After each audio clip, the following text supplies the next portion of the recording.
Halo, selamat datang lagi di channel Arloji. Hari ini gue mau bahas jam tangan istimewa Patek Philippe seri 3800. Nah, jam ini, khusus seri ini, harganya itu lebih dari 1 miliar. Lebihnya berapa? Silahkan ikutin video gue berikut ini.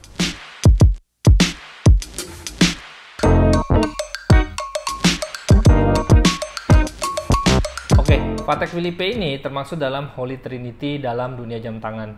Jadi dalam dunia jam tangan ada 3 merek yang terkenal banget. Itu disebutnya Holy Trinity. Itu jam tangan yang udah tingkat kesuciannya level dewa. Nah, Patek Philippe termasuk di antara salah satunya.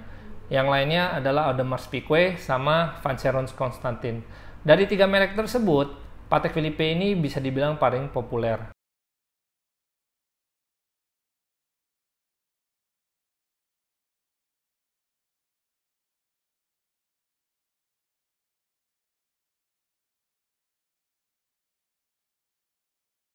Holy Trinity. Jadi pertama-tama jam ini dimulai tahun 1851 oleh 2 orang. Yang pertama dari Polandia, namanya Antoni Patek. Terus partnernya adalah Adrien Philippe. Jadi namanya dari 2 orang itu disebut Patek Philippe. Jadi bisa dibayangin jam tangan ini dimulai sebelum bahkan Indonesia ada. Tahun 1851. Bahkan Rolex dan Richard Mille yang harganya mahal banget itu juga nggak termasuk dalam Holy Trinity ini. Jadi jam tangan 30 miliar yang kemarin di review sama si Raffi Ahmad itu bahkan nggak termasuk dalam Holy Trinity ini. Jam tangan ini Patek Philippe termasuk dalam Holy Trinity ini.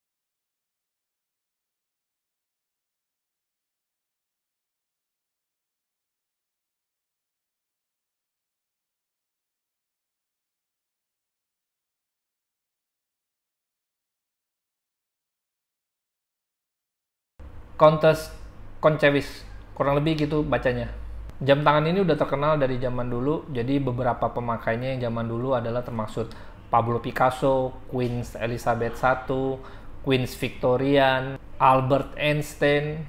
Bayangin, Pablo Picasso, seniman terkenal, jam yang dia pilih adalah Patek. Lalu Albert Einstein, orang yang jenius di abad ke-20, pilihnya juga Patek Philippe. Terus Queen Victorian dari Inggris, Queen Elizabeth II, beberapa bangsawan terkenal yang pakai adalah Queen Elizabeth II. Lalu ada, ini juga jam pilihan beberapa presiden, misalnya Presiden Amerika George W. Bush, terus presiden yang sangat keren Kennedy, dan Presiden Putin.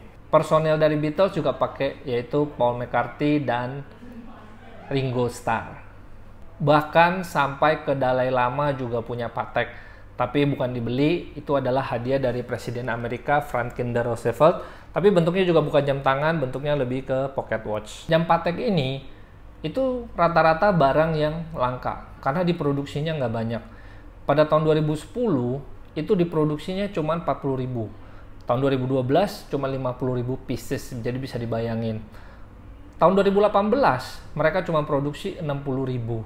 Jadi setiap jam Patek itu bisa dibilang barang yang langka. Nah, kalau jam yang gue pegang ini, jamnya lebih langka lagi karena jam ini tidak banyak dibikinnya. Bisa dibayangin seberapa langkanya. Jadi dari awal sampai tahun ini mereka bikin, itu produksi jamnya itu nggak sampai 1 juta. Bahkan beberapa merek terkenal, itu setiap tahunnya produksi bisa lebih dari 1 juta. Jam ini dari awal dia berdiri sampai sekarang, itu produksinya nggak sampai 1 juta. Dan setiap jam tangan itu nomor registrasinya ada dan disimpan di perusahaan itu. Jadi setiap jam tangan itu bisa di cross check asli apa enggak karena mereka ada arsipnya. Dan yang paling uniknya adalah setiap bagian dari jam ini itu adalah handmade. Jadi dipolisnya handmade, dibuatnya handmade, diukurnya handmade. Total manusia atau orang yang buat satu jam tangan itu lebih dari 1.000 orang. Jadi bisa dibayangin betapa detailnya jam tangan ini. Bangsawan dari Hungaria yang punya niat bikin setiap piecesnya itu dari handmade langsung. Dan mereka buat semua ini in-house. Artinya nggak ada perusahaan lain di luar Patek Philippe yang supply untuk komponen-komponen dari jam tangan ini. Sinting banget. Dan jam tangan yang paling mahal yang pernah dijual di lelang itu adalah jam Patek. Jadi jamnya itu harganya 24 juta USD atau sekitar 350 miliar, tapi bentuknya bukan jam tangan, bentuknya pocket watch. 10 jam termahal yang pernah dijual di lelang, 7 diantaranya Patek Philippe. Dan dari 58 jam di atas 2 juta USD yang pernah dijual, 46 diantaranya itu Patek. Jadi bisa dibayangin di antara jam yang paling mahal, Patek itu masih paling dominan. Nah, jam tangan ini terutama lebih istimewa lagi. Kenapa? Karena jam tangan ini dialnya ini white ceramic.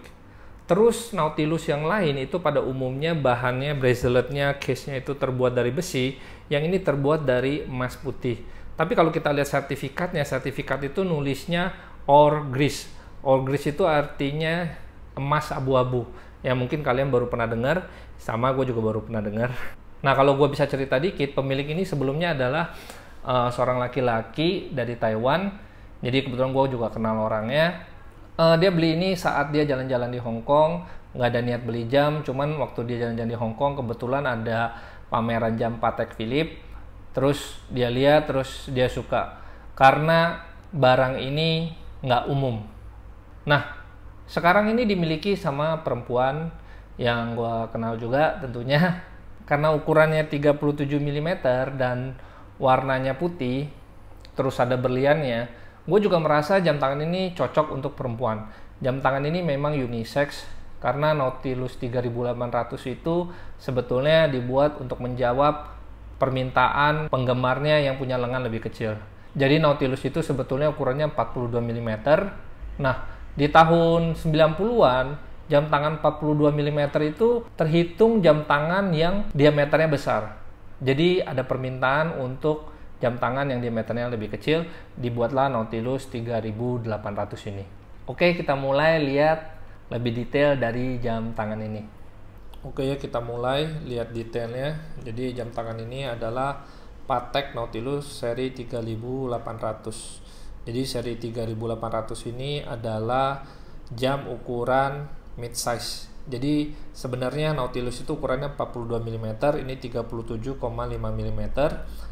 Pada saat itu tahun 90-an, jam tangan ini menjawab permintaan dari orang-orang yang tangannya lebih kecil. Jadi pada saat itu tahun 90-an, ukuran 42 mm itu consider udah sebagai jam tangan yang diameternya besar. Nah, kita masuk ke detailnya.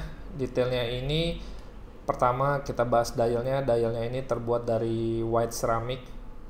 Jadi bukan dari besi, bukan dari emas, bukan dari bahan lainnya, tapi dari keramik. Makanya warnanya tahan banget. Walaupun udah 20 tahunan, tapi warnanya tetap nggak berubah. Terus ada logo Patek Philippe Genève. Terus ada logo Swissnya, ada tulisan Swissnya. Hour markernya ini terbuat dari berlian. Total ada 11 jumlahnya. Karena yang jam 3 itu adalah date-nya. Kalau kita lihat dari hour hand sama minute hand-nya ini ada luminasinya. Nah, luminasinya ini sebenarnya nggak mentereng banget karena memang ini bukan tool watch, ini lebih ke perhiasan. Oke, gue lanjut ke bezelnya. Jadi Nautilus biasa itu nggak ada berliannya. Terus juga bagian bezelnya ini hanya besi. Kalau ini terbuatnya dari emas putih. Braceletnya juga terbuat dari emas putih. Tapi kalau di sertifikat ditulisnya itu ore grease. Ore grease itu kalau diterjemahin dari bahasa Perancis artinya emas abu. Total dari diamondnya ini ada sekitar 40 diamond. Dan tiap diamond itu 0,88 karat. Nah, case-nya menarik. Case-nya itu terinspirasi bentuknya dari porthole, artinya jendela dari kapal ya. Dan uniknya cara masangnya juga kayak engsel. Jadi sebelah sini tuh kayak engsel.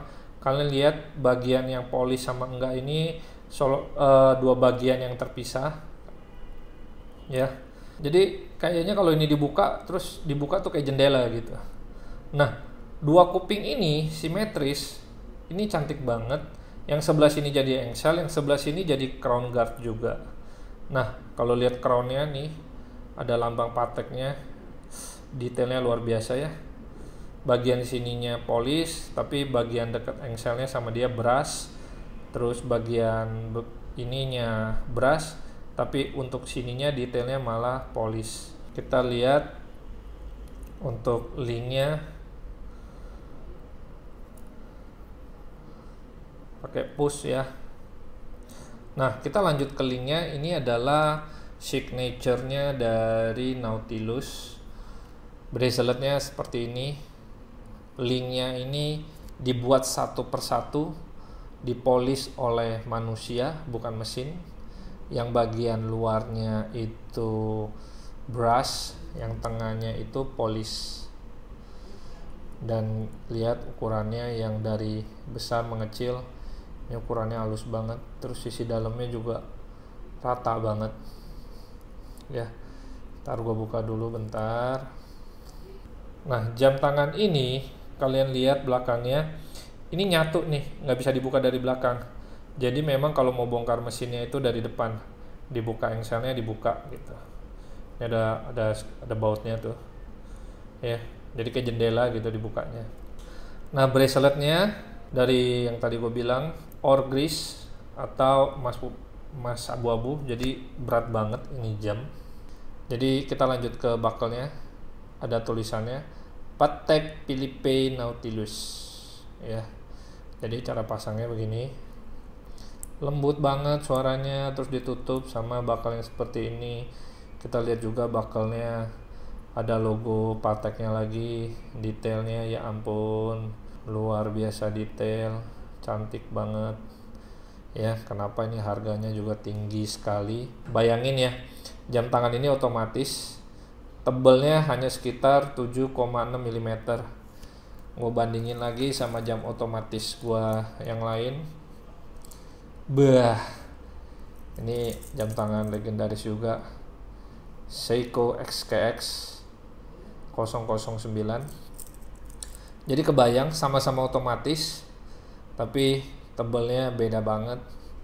Bisa bikin setipis ini untuk jam otomatis, itu suatu kecanggihan dan detail yang luar biasa ya. Nah, sekarang gue pengen tahu pendapat kalian mengenai jam tangan ini. Apakah kalian suka atau enggak?